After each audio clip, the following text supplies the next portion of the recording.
نبی صلی اللہ علیہ وسلم نے اپنے چچا ابو طالب سے موت سے کچھ دیر پہلے کان میں یہ کہا کہ اگر آپ میرے کان میں کلمہ پڑھ دیں تو قیامت والے دن میں آپ کی شفاعت کر دوں گا۔ تو ابو طالب نے فرمایا کہ میں کلمہ نہیں پڑھوں گا، اس لیے کہ میں تو اپنے اجداد کے دین پر ہوں۔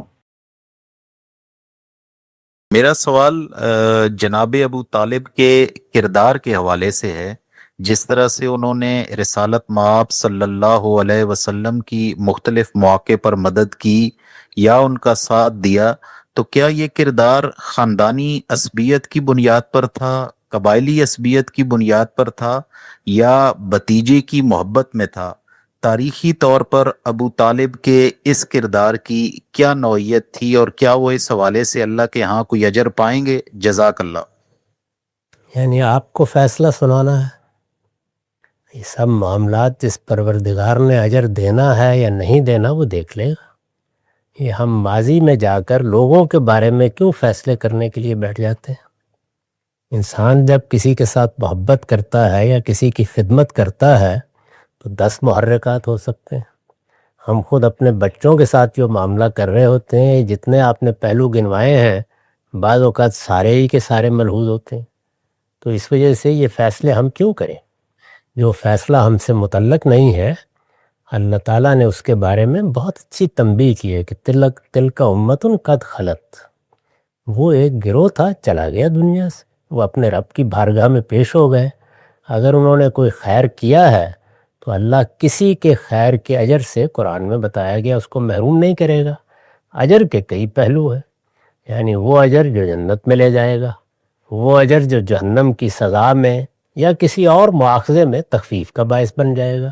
یہ سب باتیں اصول کے طور پر قرآن میں بیان ہو گئی ہیں، ان کو ہمیشہ اصول کے طور پر سمجھنا اور ماننا چاہیے۔ ماضی کی شخصیات کے بارے میں ہم یہ حکم کیسے لگائیں گے؟ یعنی میں اب ابو طالب صاحب کے بارے میں یہ رائے قائم کرنے کے لیے ان کے اندر اتروں، ان کے محرکات ان سے معلوم کروں، ان کے ساتھ کوئی کشف کا رابطہ پیدا کروں، اس کے بعد اس پر حکم لگاؤں؟ یہ میری نہ ذمہ داری ہے نہ میرا دائرہ ہے۔ اس طرح کے معاملات کے بارے میں ہمیشہ خیر کا جذبہ رکھنا چاہیے، لوگوں کے بارے میں حسن ظن قائم رکھنا چاہیے، ان کے لیے اگر کوئی دعا کرنی ہے تو اللہ سے درخواست کر دینی چاہیے۔ یہ فیصلے اللہ ہی کر سکتا ہے۔ ہم تو اپنے بچوں کے بارے میں اور اپنے بارے میں بعض اوقات تردد میں مبتلا ہو جاتے ہیں کہ اللہ پروردگار عالم کی عبادت بندگی یا اس کے دین کا کوئی کام خالص جذبے سے کر رہے ہیں یا اس میں بھی کوئی چیز شامل ہو گئی ہے؟ تو بندوں کو بندوں کی جگہ رہ کر باتیں کرنی چاہیے۔ السلام علیکم غامدی صاحب۔ وعلیکم السلام۔ حدیث ہے کہ نبی صلی اللہ علیہ وسلم نے اپنے چچا ابو طالب سے موت سے کچھ دیر پہلے کان میں یہ کہا کہ اگر آپ میرے کان میں کلمہ پڑھ دیں تو قیامت والے دن میں آپ کی شفاعت کر دوں گا۔ تو ابو طالب نے فرمایا کہ میں کلمہ نہیں پڑھوں گا، اس لیے کہ میں تو اپنے اجداد کے دین پر ہوں۔ اس حدیث کے حوالے سے یہ کہا جاتا ہے کہ کان میں کہی گئی بات دوسرے لوگوں تک کیسے پہنچ گئی، جس کا نبی اور جناب ابو طالب کو ہی معلوم تھا۔ یہ حدیث ایمان ابو طالب کے حوالے سے سب سے زیادہ معروف حدیث ہے جو بیان کی جاتی ہے، مثبت طور پر بھی اور منفی طور پر بھی۔ اس پر رہنمائی فرما دیں، شکریہ۔ گواہ ہے، مجھے کبھی اس سے دلچسپی نہیں ہوئی کہ میں لوگوں کے ایمان کے فیصلے کروں۔ اگر اللہ نے ان کو ایمان کی توفیق دی ہے تو اللہ تعالیٰ دلوں کے حالات بھی جانتا ہے، وہ قبول فرمائے گا۔ اگر نہیں دی ہے تو اس کے کچھ نتائج و عواقب ہیں، وہ نکل آئیں گے۔ اس طرح کی چیزوں کے بارے میں ہم یہ فیصلہ کرنے کے لیے کیوں بیٹھیں؟ بیان کرنے والوں نے کچھ چیزیں بیان کر دی ہیں، وہ اپنا مشاہدہ بیان کر رہے ہیں، اس میں مبالغے بھی ہو جاتے ہیں، بعض اوقات درمیان کی بات حذف ہو جاتی ہے۔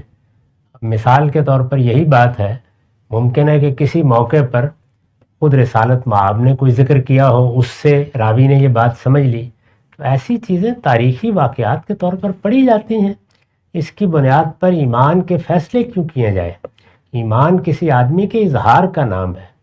ہم اب بھی نہیں جانتے کہ دل میں لوگوں کی کیا حالت ہے، تو اگر کسی نے اظہار کیا ہے اور وہ اظہار تاریخ کے حوالے ہو گیا ہے تو اس کو قبول کرنا چاہیے۔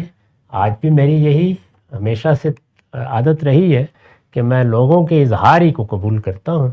ان کی طرف سے اظہار تاریخ میں نہیں ہوا، اس وجہ سے میں کبھی اس کو موضوع بحث بھی نہیں بناتا. میں آپ کو بھی یہ نصیحت کروں گا کہ اپنے آپ کو ان چیزوں سے بلند کر لیجئے. یہ ہمارا کام نہیں ہے کہ ہم لوگوں کی آخرت کے فیصلے سنائیں اور اس کے لیے بھی اس طرح کے اخبار احاد بیان کریں جن میں نہیں کہا جا سکتا کہ بات کیسے بیان ہوئی, کتنی بیان ہوئی, سمجھنے والے نے کیا سمجھا, بیچ میں کوئی بات رہ گئی, کیا سے کیا بن گئی. بعد کے زمانوں میں جو مختلف گروہ بنے انہوں نے اس میں کیا چیزیں پیدا کر دیں. تو اس میں اللہ کی پناہ مانگنی چاہیے, نہ کسی چیز کی نفی پر اصرار کرنا چاہیے. ہم دلوں کے حال سے واقف نہیں ہیں, اور نہ کسی چیز کے اس بات پر اصرار کرنا چاہیے اس لیے کہ اس کے لیے شواہد موجود نہیں.